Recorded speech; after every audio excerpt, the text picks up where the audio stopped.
1 week after state regulators approved a multi-million-dollar rate hike for Consumers Energy, the company formally announced its intention to seek another one. 13 Your Side's political reporter Josh Albertus joins us now with the details on Consumers' latest move. Josh.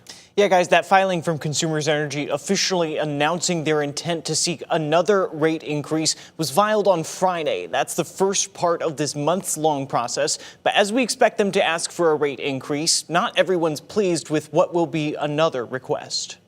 Could costs for many Michigan Electric customers go up in 2027? That's the question after Consumers Energy announced in a Friday filing it would request another rate increase in the coming months. The filing came 1 week after the Michigan Public Service Commission approved a previous rate hike request totaling over $200 million. MPSC Chair Dan Scripps on that order. I believe that the order in whole represents a balanced order that provides meaningful support for ongoing reliability-based investments, while being mindful of the affordability concerns that are always front and center. That increase, set to take effect on May 1st, was one consumers signaled paves the way for their 2026 Reliability Action Plan, with actions including installing taller and stronger electric poles and increasing the monitoring of our electric grid so that if a power outage does happen, we're aware of it and we're able to reduce the impact. A consumer spokesperson telling 13 on Your Side on Tuesday that beginning the process for a new request now is, quote, essential to securing approval for the 2027 Reliability Action Plan. But the announcement of a new upcoming request has the state's top law enforcement officer speaking out.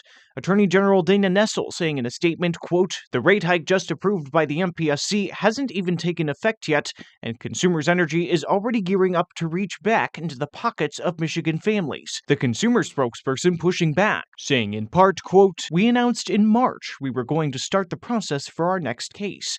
While the Attorney General continues to focus on inflammatory headlines, we continue the work of securing the grid and improving reliability for customers. And that consumer spokesperson saying essentially the reason they do regular rate requests as opposed to waiting a few years is for predictability and manageability in energy bills. But Nessel going on to say that ratepayers are, in her view, trapped in a loop from the demands of massive utilities. Being as this new filing was not the actual request that we expect to soon see, June at the earliest for that, it's still unclear exactly how much Consumers' next request will total and what specific project it would support.